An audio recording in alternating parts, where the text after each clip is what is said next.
구약성경 274쪽에 있습니다. 신명기 8장 1절에서 10절까지 같이 읽으실 때 살아계신 하나님의 음성으로 듣겠습니다. 같이 읽겠습니다. 내가 오늘 명하는 모든 명령을 너희는 지켜 행하라. 그리하면 너희가 살고 번성하고 여호와께서 너희의 조상들에게 맹세하신 땅에 들어가서 그것을 차지하리라. 내 하나님 여호와께서 이 40년 동안에 내게 광야 길을 걷게 하신 것을 기억하라. 이는 너를 낮추시며 너를 시험하사 내 마음이 어떠한지 그 명령을 지키는지 지키지 않는지 알려 하심이라. 너를 낮추시며 너를 줄이게 하시며 또 너로 알지 못하며 내 조상들도 알지 못하던 만나를 내게 먹이신 것은 사람이 떡으로만 사는 것이 아니요 여호와의 입에서 나오는 모든 말씀으로 사는 줄을 내가 알게 하려 하심이니라. 이 40년 동안에 내 의복이 헤어지지 아니하였고 내 발이 부르트지 아니하였느니라. 너는 사람이 그 아들을 징계함 같이 내 하나님 여호와께서 너를 징계하시는 줄 마음에 생각하고 내 하나님 여호와의 명령을 지켜 그의 길을 따라가며 그를 경외할지니라. 내 하나님 여호와께서 너를 아름다운 땅에 이르게 하시나니 그곳은 골짜기든지 산지든지 시내와 분천과 샘에 흐르고 밀과 보리의 소산지요 포도와 무화과와 석류와 감람나무와 꿀의 소산지라. 내가 먹을 것에 모자람이 없고 내게 아무 부족함이 없는 땅이며 그 땅의 돌은 철이요 산에서는 동을 캘 것이라. 내가 먹어서 배부르고 내 하나님 여호와께서 옥토를 내게 주셨으므로 말미암아 그를 찬송하리라. 아멘. 우리 인생은 고된 광야 길을 가는 것과 같다가 이렇게 인생을 광야로 비유하고 있습니다. 요즘같이 폭염 속에 지쳐있는 사람이라면 누구든지 인생이 광야와 같다는 말에 공감을 할 것입니다. 광야는 사막 지역을 말하는 겁니다. 우리 인생은 광야입니다. 특히 성경은 우리 인생을 가나안 땅에 가기 위하여서 40년간 광야길을 갔던 이스라엘 백성들의 여정에 비유하고 있습니다. 사막지역을 가보신 분들은 아시겠지만 동서남북 끝없이 펼쳐지는 것이 사막뿐입니다. 모래사막뿐입니다. 나무 한 그루, 풀 한 포기조차 살 수 없는 그러한 곳이 바로 광야 또는 사막이라고 하는 것입니다. 광야는 광대하고 위험한 곳이라고 하는 겁니다. 너무너무 넓고 너무너무 위험한 곳이 광야다 이렇게 얘기합니다.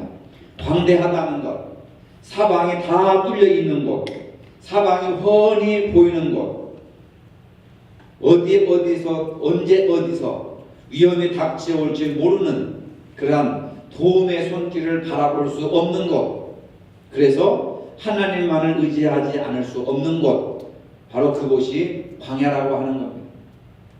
사람의 도움의 손길을 기다릴 수가 없습니다.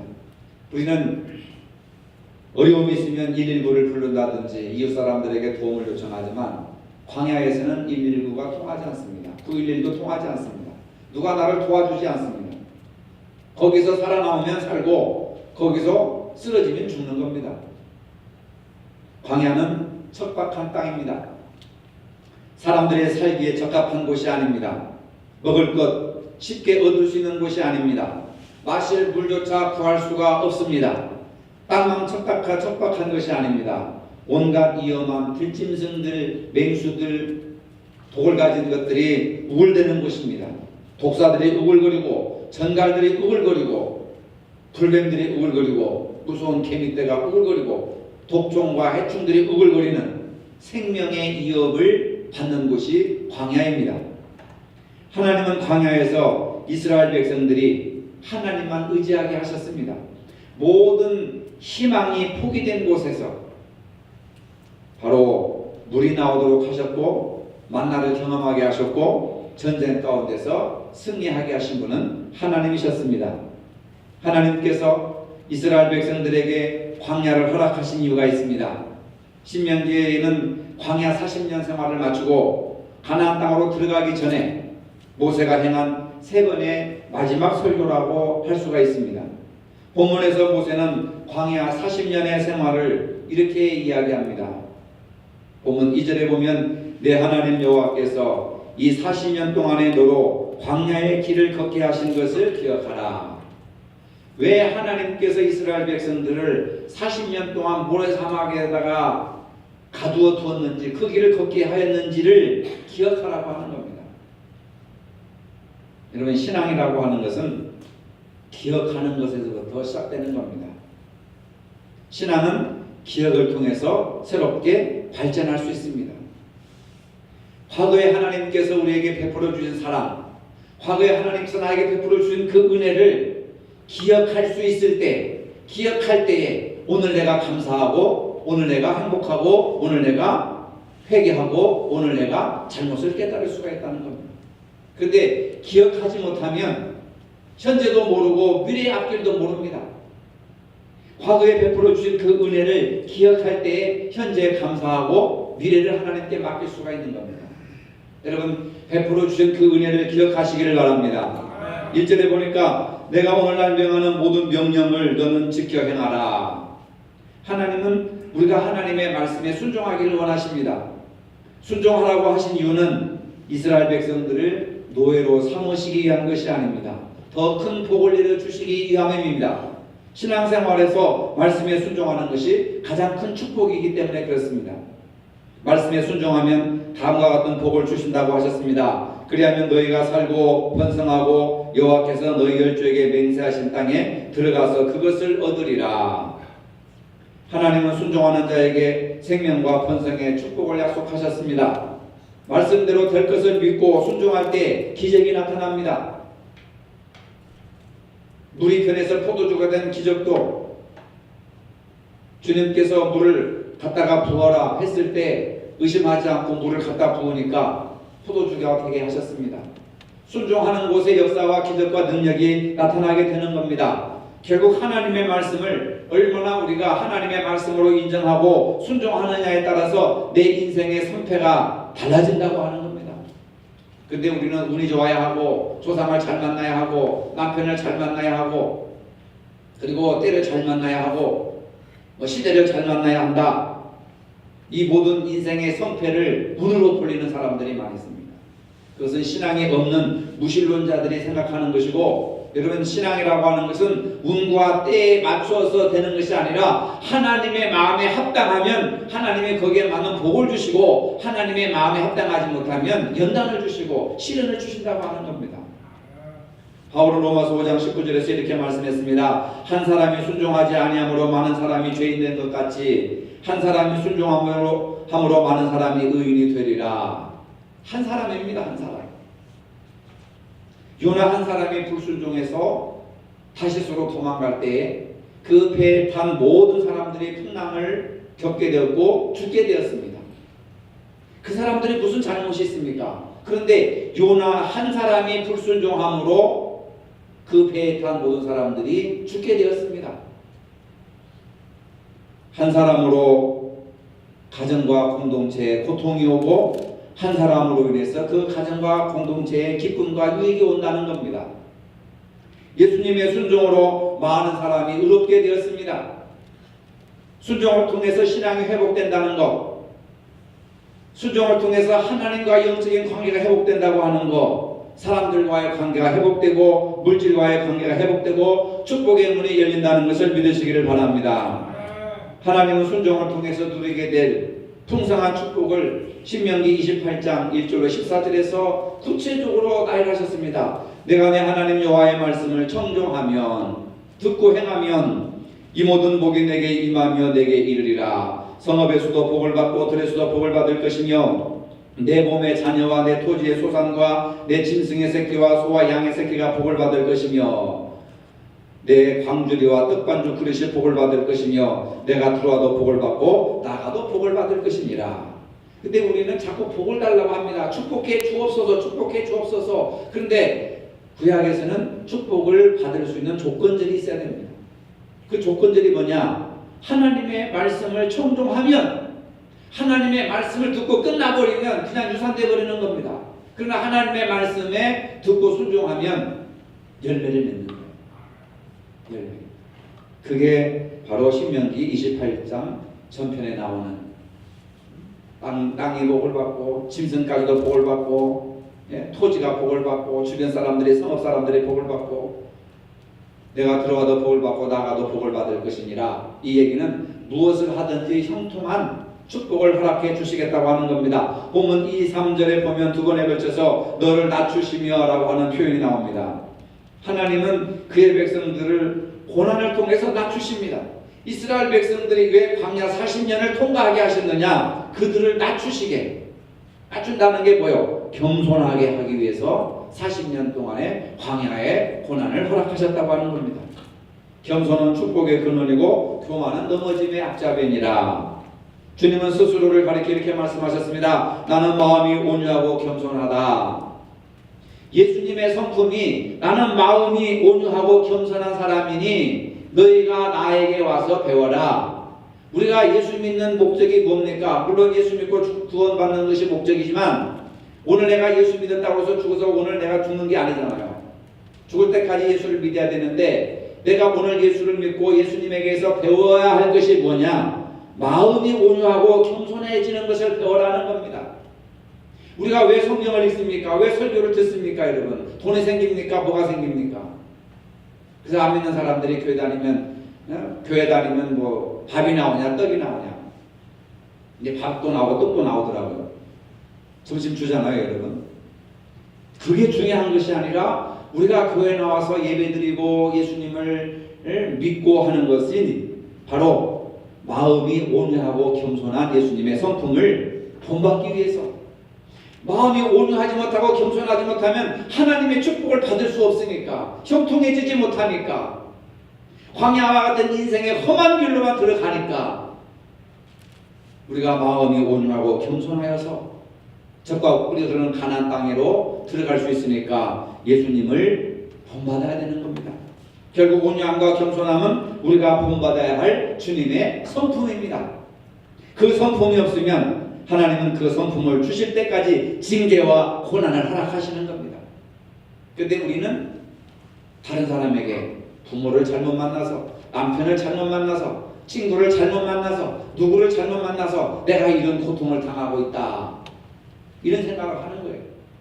근데 성경에 보면 남 때문이 아니고 조상 때문이 아니고 환경 때문이 아니고 지금 내 마음이 온유하고 겸손해지지 못했기 때문에 하나님께서 이스라엘 백성들을 광야 40년 몰아내신 것처럼, 훈련하게 하신 것처럼 오늘 우리를 광야로 내모신다 그 말입니다. 우리는 있어도 겸손하고 없어도 겸손해야 합니다. 있다고 해서 없는 자를 무시해서는 안 됩니다. 안다고 해서 모르는 자를 무시해서는 안 됩니다. 신앙에서 겸손하면 생활에서도 겸손하고, 교회에서도 겸손하면 집에서도 겸손하고, 직장에서도 겸손하고, 어느 곳에서든지 예수님의 성품을 소유하면서 가지고 살아야 된다는 겁니다. 겸손은 인간을 가장 품위 있게 만들어줍니다. 겸손하다고 하는 것은 무엇이냐? 우리의 삶에서 하나님의 음성을 들을 준비가 되어 있다는 겁니다. 다른 것이 아닙니다. 나는 못합니다. 나는 할 수 없습니다. 이게 겸손이 아닙니다. 내게 능력 주시는 자 안에서 내가 모든 것을 할 수 있느니라. 이게 겸손이에요. 주님이 나의 힘이 되주시고 능력이 되어주시니까 내가 이 직분을 감당할 수 있습니다. 내가 이 일을 감당할 수 있고 맡을 수 있습니다. 이게 겸손한 마음이고 온유한 마음이잖아요. 겸손이라고 하는 게 뭐예요? 하나님의 음성을 들을 준비가 되어 있는 상태를 겸손이라고 하는 겁니다. 따라합시다. 겸손이란 못하는 거, 할 수 없는 거, 안 하는 것이 아니라 하나님의 음성을 들을 준비가 되어 있는 상태. 어렵습니까? 길어서 내가 지금 하나님의 말씀을 들을 수 있는, 하나님의 음성을 들을 수 있는 준비가 되어 있는 상태를 겸손한 상태라, 이렇게 얘기를 하는 거예요. 그게 온유한 마음입니다. 근데 우리는 나는 설교를 통해 여러분들의 가치관을 자꾸 바꿔주잖아요.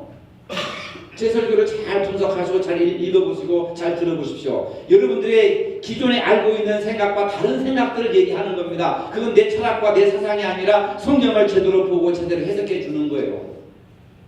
겸손이라고 하면 나 못해, 나 아무것도 못해, 나 안 해, 이게 겸손이 아니라니까요. 하나님의 음성을 들을 수 있는 준비가 되어 있는 상태. 그래서 주여 말씀하시옵소서, 주의 종이 감당하겠나이다. 이게 겸손이에요. 내 의지와 내 경험과 내 고집대로 일을 하는 것이 아니라 하나님이 말씀하시는 대로. 그래서 예수님께서 뭐라고 그랬습니까? 나는 하기 싫지만 아버지의 뜻이라면 내가 이 고난의 잔을 내가 마시겠나이다. 아버지의 뜻을 들을 준비가 되어 있는 상태. 그래서 이 고난의 잔을 마시고 내가 십자가에 죽어야 한다 하면 그대로 순종하는 거예요. 그래서 예수님이 나는 마음이 온유하고 겸손하니 너희는 내게 와서 배우라. 신앙생활하면 돈을 많이 벌고 신앙생활하면 출세하고 이런 걸 배우라는 게 아닙니다. 이걸 배우라는 것이 아니고 이것은 마지막 결론으로 주어지는 축복이에요. 먼저 우리가 뭘 해야 됩니까? 온유하고 겸손하고 순종하는 법을 배워야 됩니다. 예수님께서 그 말씀을 하시는 이유가 바로 여기에 있다. 그래서 우리가 성경을 통해서 설교를 통해서 하나님의 말씀을 우리가 많이 듣습니다. 여러분들이 CTS나 CBS에서 방송 설교를 많이 듣지 않습니까? 들으면 뭐 하겠어요? 겸손한 마음으로 하나님의 말씀을 들어야 합니다. 온유한 마음으로 그 말씀을 내 마음속에 심어야 합니다. 아무리 좋은 씨가 있어도 밭에 심지 않으면 30배, 60배, 100배 열매를 맺지 못합니다. 여러분 아무리 좋은 수박씨가 있고 옥수수씨가 있고 참외씨가 있어도 그냥 그것을 쟁반에 딱 놓고 봄, 여름, 가을, 겨울 기다려 보십시오. 거기서 싹이 납니까? 10년, 20년이 가도 그건 씨앗으로 남아있는 거예요. 그러나 그 씨앗을 봄에 밭을 갈고 그것을 뿌리면 거기에서 싹이 나오고 꽃이 피고 열매가 맺고 30배, 60배, 100배의 결실을 맺게 되는 겁니다. 하나님의 말씀도 마찬가지입니다. 듣고서만 끝나버리면 아무 의미가 없어요. 그것을 내가 이해하고 내 마음속에 믿고 그리고 순종할 때에 그것이 열매가 나타난다고 하는 겁니다. 아멘. 겸손한 마음으로 들어야 합니다. 온유한 마음으로 들어야 됩니다. 그것은 밭을 갈고 씨를 밭에 뿌리는 그런 과정입니다. 온유한 마음으로 듣고 겸손한 마음으로 듣고 그래서 내가 어떻게 살아야 됩니까? 그 말씀을 내가 어떻게 적용하면서 실천하며 살아야 되겠습니까? 기도하면서 자신과 싸우면서 그 말씀을 하나하나 이루어나가는 것이 그게 복된 삶이다 그 말입니다. 성경을 보면서 깨닫는 진리가 있습니다. 하나님은 사람을 쓰실 때 완성된 사람을 쓰시는 것이 아니라 다듬어 가시는 겁니다. 미완성의 사람을 불러다가 다듬어 가시는 겁니다. 사실 우리의 성품이라고 하는 것은 완성품으로 각자에게 주어지는 것이 아니라 예수 그리스도를 통해서 바울이 점점 예수님을 닮아갔듯이 베드로가 예수님을 닮아갔듯이 저와 여러분들이 미완성품으로 부족하고 보잘것없고 아무 쓸모없는 그러한 모퉁이 돌과 같은 저희들을 부르셔서 예배를 통해서 말씀을 통해서 예수님의 성품을 닮아가게 하시고 점점 완성품으로 갖춰나가도록 우리를 훈련시켜서 나가신다고 하는 겁니다. 성품의 훈련이 되지 않은 사람들이 교회에 일어날 때 마치 칼을 쓸 줄 모르는 어린아이가 칼을 가지고 만지다가 자기도 상처도 자기 상처 나고 다른 사람도 상처 주는 것과 똑같습니다. 성품의 훈련이 되지 않은 사람들이 직분을 맡아가지고 일을 하는 것은 총 쏠 줄 모르는 어린아이들에게 총을 맡기는 것과 같이 매우 위험합니다. 자기 몸도 다치고 다른 사람의 몸도 상처를 주는 매우 위험한 짓입니다. 지난 금요일날 우리 광주 동로에 장로, 권사, 안수집사 피택받는 사람들을 모아놓고 제가 교육을 시켰습니다. 1시간 동안 구약성경에 대해서 강의를 했는데 하면서 제가 첫 질문했습니다. 여러분들은 왜 장로가 되려고 합니까? 여러분들은 왜 권사, 집사가 되려고 합니까? 한번 진지하게 고민을 해보셨고 한번 물어보셨습니까? 하나님의 뜻이라고 하셨습니까?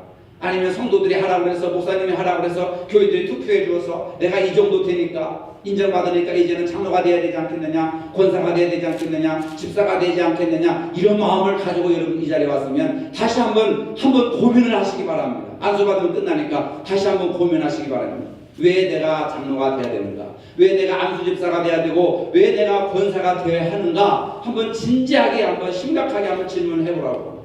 그러니까 분위기가 굉장히 숙연해지더라고요. 저는 정말로 그렇게 질문을 하고 싶었습니다. 내가 왜 장로가 되어야 되는가? 나를 위해서인가? 아니면 하나님의 영광을 위해서인가?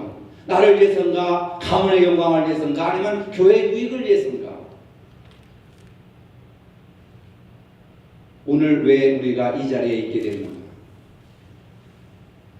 내 안에 말씀이 있는가? 내 안에 그리스도의 성품이 있는가? 내가 예수님을 믿는다고 하면서 예수님의 성품, 온유와 겸손의 성품이 내 안에서 작용하고 있는가? 그걸 한번 진지하게 우리가 물어봐야 되고, 부족하고 약한 미완 성품을 불러다가 예수 그리스도를 믿게 하셔서 예수 그리스도의 성품으로 장성한 분량이 이렇게 성숙하기를 하나님이 원하시고 예수님께서 원하셨기 때문에 우리는 신앙생활을 통해서 교회 생활을 통해서 무엇보다도 온유하고 겸손한 성품 개발을 위해서 힘써야 하는 겁니다. 참으로 신기한 것은 우리의 낮아짐이 깊어지면 깊을수록 더 큰 하나님의 은혜를 체험하게 되는 겁니다. 낮아짐 가운데 하나님의 은혜가 머물게 되는 겁니다. 물이 낮은 대로 흘러서 고이듯이 하나님의 은혜는 겸손한 자, 낮아지는 자에게 고인다고 하는 사실입니다. 하나님은 이스라엘 백성들이 겸손을 배우기 위해서 광야길로 인도하셨습니다. 이스라엘 백성들이 겸손이 뭔지를 모르는 거예요. 3절에 이렇게 말씀하십니다. 너를 낮추시며 겸손하게 하시며 너로 줄이게 하시며 또 너로 알지 못하며 내 열조도 알지 못하던 만나를 내게 먹이신 것은 사람이 떡으로만 사는 것이 아니오 여호와의 입에서 나오는 모든 말씀으로 사는 줄을 너희로 알게 하려 하심이니라. 알게 하려고, 모르는 너희들에게 알게 하려고, 깨닫게 해주려고, 가르치려고 하나님의 마음이, 안타까운 아버지의 마음이 막 여기에 들어있지 않습니까? 말로 해서 선자들을 통해서, 예언자들을 통해서, 제사장들을 통해서 가르쳐주고 해도 안 들으니까, 겸손해지지 않으니까 이제는 안 되겠다, 너희는 이런 교육을 통해서 안 되겠다, 이리 와라 해가지고 광야로 집어넣어버린 거예요. 그래서 광야로 집어넣는 이유가 너를 겸손하게 하고 너를 줄이게 하고 하는 것은 사람이 떡으로만 사는 법이 아니다 하는 것을 깨닫게 해주시기 위해서, 모든 인간이 사는 것은 하나님의 말씀에서 사는 것을 알게 하려고, 깨닫게 하려고 실물 교육을 하나님께서 허락하셔서 이스라엘 백성들을 광야로 몰아내셨다는 겁니다. 여러분, 어렵습니까? 어려운 일이 많이 있습니까? 경제적으로 어렵고, 건강적으로 어렵고, 가정적으로 어렵고, 심령적으로 어렵습니까? 여러분들을 광야로 인도하시는 이유가 바로 3절에 있는 겁니다. 사람이 떡으로만 사는 것이 아니라 하나님의 입에서 나오는 모든 말씀으로 사는 법을 깨닫게 해주시려고 여러분들에게 시련을 주시는 겁니다. 고통을 주시는 겁니다. 어려운 문제를 주시는 겁니다. 그것을 깨닫게 되면 축복이 주어진다고 하는 사실입니다. 사람은 영혼을 가진 존재이기 때문에 떡으로만 살지 않고, 이것은 떡은 물질, 자본을 상징하는 겁니다. 자본으로만 살지 않고 하나님의 말씀이 있어야 산다고 하는 것을 하나님이, 이건 엄청난 하나님의 자기 선언입니다. 여러분, 광야 40년 동안 이스라엘 백성들은 떡 문제로 끊임없이 불평했습니다. 민수기 11장에 보면 나중에는 기적적으로 만나를 주기까지 불평합니다. 이제는 만나가 질렸습니다. 고기가 먹고 싶습니다. 애굽에서 먹었던 생선, 외, 수박, 부추, 파, 마늘이 먹고 싶습니다. 그것을 주시옵소서. 그것을 안 주시려면 우리가 차라리 애굽으로 돌아가서 애굽에서 이러한 음식을 먹겠습니다. 이런 문제예요. 근데요, 생선, 외, 수박, 부추, 파, 마늘은 스테미나 식품입니다. 이걸 먹어야 건강해지는 거죠. 그래서 건강을 회복하고 건강한 육체를 가지고 애굽에 가서 다시 노예 생활하면서 애굽의 신전에 가서 제사를 드리겠다는 얘기예요. 얼마나 무지하고 얼마나 오만하고 얼마나 교만한 이스라엘 백성들입니까? 모세에게 도전합니다. 모세에게 막 대적하는 거죠. 우리가 먹을 것이 없어서 여기서 우리를 죽게 하느냐, 무덤 매장지가 없어서 광야에서 우리를 죽게 만드느냐, 차라리 우리가 애굽으로 다시 돌아갑시다. 애굽에서 먹었던 생선, 외, 수박, 부추, 파, 마늘, 이것을 그리워하는 겁니다. 여러분, 맛있는 음식을 먹어도 행복하지 않습니다. 무엇을 먹든지 마시든지 다 하나님의 영광을 위하러 하셨는데 이스라엘 백성들은 먹는 문제로 하나님께 불평을 했습니다. 인간의 연약한 모습을 볼 수가 있습니다. 오늘 우리들도 먹는 문제로 얼마나 많이 불평불만을 합니까? 사람이 육신만 가진 존재라면 잘 먹으면 만족하고 행복이 지속되겠지만 이게 영적인 존재라 우리가. 그래서 잘 먹는 음식 한 끼 가지고 행복하지 않습니다. 불과 한 2-30분? 한나절? 그리고 전 또 배고프면 또 불평불만이 이렇게 마음속에서 올라오잖아요. 중요한 것은 하나님의 말씀으로 영혼이 건강해져야 된다고 하는 겁니다. 사람이 자본으로만 물질로만 떡으로만 살 것이 아니라 하나님의 입에서 나오는 말씀으로 행복을 누리라, 만족해라, 기쁨을 얻어라, 소망을 가져라. 이것을 가르치기 위해서 광야 40년 동안 훈련시켰다는 겁니다. 하나님의 말씀으로 생명의 양식을 삼는 사람은 현재의 삶에 대해서 만족하고 감사하고, 그리고 나에게 주신 축복을 다른 사람들에게 나누고, 힘든 상황에서 감사하고, 작은 일에도 감사의 조건을 찾으면서 항상 기뻐하고 쉬지 않고 기도하고 범사에 감사하는 삶을 살아가는 것이 하나님의 입에서 나오는 말씀으로 사는 모습인 줄로 믿으시기를 바랍니다. 이러한 삶을 배우게 하시려고 하나님은 때로 광야의 고난을 우리에게 허락하신다고 하는 겁니다. 하나님의 성도에게 고난을 주시는 목적은 고난을 통해 훈련한 후에 마침내 축복을 내려주시기 위함입니다. 보면 7절로 10절에 보니까 하나님께서 축복을 허락해 주십니다. 내가 먹어서 배부르고 내 하나님 여호와께서 옥토를 내게 주셨으므로 말미암아 그를 찬송하리라. 먹고 마시는 것이 목적이 아니라 하나님을 영화롭게 하고 기쁘시게 하고 하나님의 말씀에 순종하면 그 결과로 하나님께서 옥토를 주셨고 그 토지의 소산으로 말미암아 하나님을 찬송할 날이 오게 될 것이다. 여러분들에게 주신 재능을 가지고 하나님을 찬송하시길 바랍니다. 여러분들에게 주신 직장으로 가지고 하나님을 찬송하시기를 바랍니다. 여호와께서 옥토를 내게 주셨으므로, 여러분 광야가 옥토가 될 수가 없어요. 광야는 사막입니다. 나무를 심을 수 없고 풀을 키울 수가 없습니다. 곡식을 심을 수가 없습니다. 그런데 하나님께서 은혜를 베풀어 주시니까 광야가 옥토로 바뀐다는 거예요. 절망이 희망으로 바뀌고 슬픔이 기쁨으로 바뀌고 좌절과 실패가 성공으로 바뀌고 기독교는 희망의 종교라는 것을 믿으시길 바랍니다. 여러분 인생이 지금 광야하고 사막 지역입니까? 되는 것이 하나도 없습니까? 죽지 못해서 살고 있습니까? 실패한 인생입니다. 실패한 신앙입니다. 왜 죽을 때까지 광야에 머물러 있습니까? 이스라엘 백성들이 광야 40년을 마감하고 적과 꿀이 흐르는 가나안 땅으로 들어갔다 이 말입니다. 우리 모두가 다 축복받아서 적과 꿀이 흐르는 가나안 땅으로 들어가야 되지 않습니까, 여러분? 근데 우리도 마음은 아직까지도 이게 모래 사막으로 광야로 황폐하게 남아 있습니다. 광야가 어떤 곳인지 여러분 아세요? 전갈이, 불뱀이, 독사들이 우글거리고 들깨가 우글거리고 이리가 우글거리고 각종 말할 수 없는 무서운 맹수들이 우글거리고 해충이 우글거리고 전갈에 한번 쏘는 사람이 그냥 새파랗게 그냥 독이 올라가지고 퉁퉁 붓고 그 고통을 말할 수가 없이 그렇게 썩어져 죽어가는 겁니다. 해충들이 얼마나 많았습니까? 병균들이 얼마나 많았습니까? 이곳이 광야라고 하는 겁니다. 우리가 살고 있는 이 현실 속에서 각종 사고와 질병과 예상치 못했던 경제적인 어려움들이 얼마나 많았습니까? 사고로 인해서 얼마나 많은 사람들이 죽어가고 가정이 붕괴되고 교회가 파괴되고 사람들의 가치관이 그냥 절망 가운데 빠져있는 사람들이 얼마나 많습니까? 질병이라고 하는 덜짐승들을 만나서 얼마나 힘겹게 싸우는 사람들이 많습니까? 경제적인 불황도 우리들의 삶을 뒤흔들어 놓고 숨통을 끊어버리는 무서운 옥새로 작용하고 있습니다. 이것들이 바로 굶주린 들짐승들입니다. 인생은 정말로 문제가 많은 것입니다.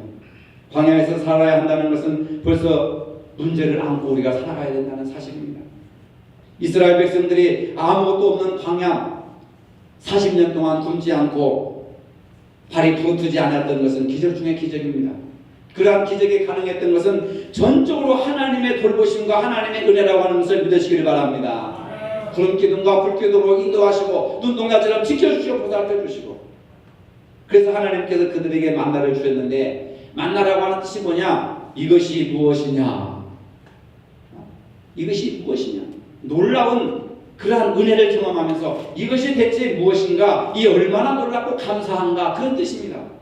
만나를 매일 주신 거예요. 그러니까 이스라엘 백성들이 도대체 이것이 무엇이냐? 얼마나 놀랍고 감사한 일인가?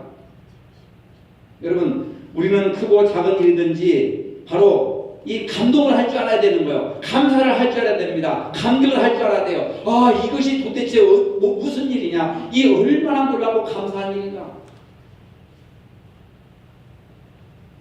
감동, 감사, 감격이 없는 신앙은 병이 들었습니다.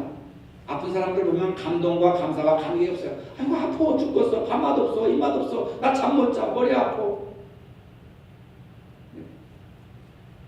그런데 신앙으로 우리가 건강하고 하나님의 말씀으로 양식을 먹는 사람들은 실패하고 내 마음대로 되지 않고 자식들 때문에 속썩이고 남편 때문에 속썩이고 직장생활 때문에 속썩이고 그래도 이것이 무엇이냐? 도대체 이것이 무엇인가? 이 얼마나 놀랍고 감사한 일인가?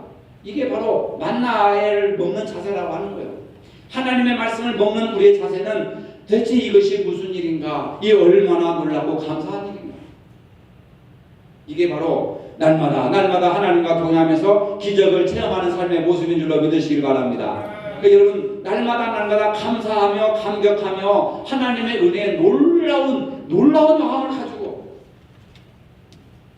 감격을 모르는 거예요. 감격을.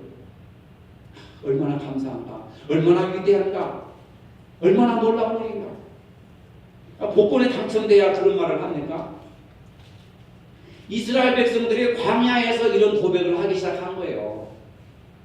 광야, 훈련, 고난 가운데. 여러분 지금 고난 가운데 있잖아요. 여러분들 다 건강이나 경제적인 문제나 모든 부분에 있어서 나는 만족합니다. 나는 부족함이 없습니다. 그렇게 고백할 사람들이 얼마나 있어요.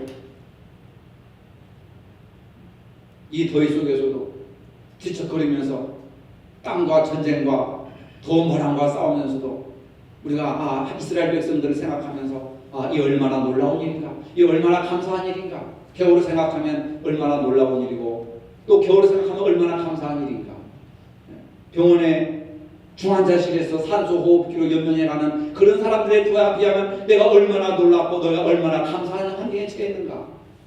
우리는 이런 은혜, 베풀어 준 은혜를 모르고 늘 우리는 애굽으로 돌아가서 맛있는 음식을 먹자. 애굽으로 돌려보내달라. 거기는 맛있는 음식이 있는데 왜 여기서는 이렇게 우리를 굶주려 죽게 하느냐라고 불평하고 원망을 한다면 그 인생은 죽을 때까지 광야에 머물고 마는 거랍니다. 여러분 요셉은 17살 때 청소년 때 형들의 시기 질투로 애국 상인에게 팔려가 시대장 보디발의 집에 노예가 되었습니다. 하지만 요셉은 그곳에서도 누구 하나 원망하지 않고 불평하지 않고 그곳에서 성실하게 일하였습니다. 그에게 큰 시험이 왔습니다. 보디발의 아내에 끈질긴 유혹이 있었습니다. 그를 단호하게 부르치자 그 결과로 감옥에 갇혔습니다. 비참한 신세가 되었습니다. 자신을 비관하거나 낙심하지 않았습니다. 슬퍼하지 않았습니다. 요셉의 인생이 바로 광야의 한복판에 있었습니다. 그의 형들이 그를 광야로 몰아붙였습니다. 가장 가까이 있는 사람, 가장 신뢰할 만한 사람, 그런 사람들이 우리를 광야로 몰아냅니다. 광야로 밀어넣습니다. 요셉은 절대로 형들을 원망하거나 부모를 원망하지 않았습니다. 그리고 그 사건의 주인공들을 원망하거나 불편하거나 복수하려고 하는 마음을 갖지 않았습니다. 그곳에서 그냥 평범하게 하나님을 경외하면서 자기 일을 정직하게 행하였습니다. 요셉이 어딜 가든지 하나님이 함께 하심으로 감옥에서 형통했습니다. 광야길에서 형통하였습니다. 마침내 30세에 애굽의 총리가 됐습니다. 전하이복의 놀라운 축복이 되었습니다. 요셉의 인생이 광야가 옥토로 된 것은 그의 성품, 온유하고 겸손한 그의 성품을 끝까지 일관했기 때문에 하나님이 축복해 주셨습니다. 여러분 이 광야 같은 고난의 인생길을 가면서 우리가 붙들어야 될 것은 겸손과 온유와 이 주님의 성품을 갖는 것, 이것이 바로 축복을 받는 가장 큰 비결이라고 하는 것을 우리가 알아야 됩니다. 우리들도 광야와 같은 삶을 사는 동안 하나님의 인도하심을 받고 기적과 같은 하나님의 은혜를 날마다 경험하시면서 이스라엘 백성들에게 날마다 만나를 주셨던 것처럼 날마다 감사하고 날마다 감격하고 날마다 하나님이 베풀어 주신 그 은혜를 놀라워하며 살아라 이 말입니다. 그래서 바울이 이 만나를 먹은 이스라엘 백성들을 생각해서 항상 기뻐하라, 쉬지 말고 기도하라, 범사에 감사하라 이런 말을 할 수 있었던 것입니다. 날마다 놀라워하라는 거예요. 날마다 감격하라는 겁니다. 날마다 감사하라는 거예요. 이것이 바로 사람이 떡으로만 살 것이 아니고 하나님의 입에서 나오는 말씀으로 사는 것이다. 하나님께서 이스라엘 백성들을 광야로 내모신 것은 순종하는 것을 가르치기 위해서, 온유와 겸손함을 가르치기 위해서 그 그리고 축복을 해주시는 겁니다. 어려운 문제 가운데 절망하지 말고 순종과 온유와 겸손을 배우시기를 바랍니다. 그 외에 놀라운 축복이 임합니다. 광야가 사막이 모래가 옥토로 변하게 되는 것. 30배, 60배, 100배의 결실이 바로 여러분들에게 임하시기를 주님의 이름으로 축복합니다. 거룩하신 아버지, 광야와 같은 인생을 살면서 순종과 온유와 겸손을 배우는 저희들이 되게 하여 주시옵소서. 지금 힘들다고 원망하거나 불평하거나 주저앉지 말고 불기둥과 구름기둥으로 인도하시는 여호와 하나님을 더욱더 믿고 날마다 만나와 메추라기를 먹여주신 하나님, 날마다 우리 환경 속에서 감사하며 감격하며 놀라워할 수 있도록 인도하셔서 하나님을 찬양하며 찬송하는 삶을 살아갈 수 있는 복된 옥토들이 되게 하여 주시옵소서. 예수님의 이름으로 기도합니다. 아멘. 내 주님 영원만 나로서 먹여주시니 그 양식 내게 생명 되겠네. 이후로 생명 양식 주와 함께 먹으며 저 생명 지혜가에 살겠네. 아멘. 길에 살겠네.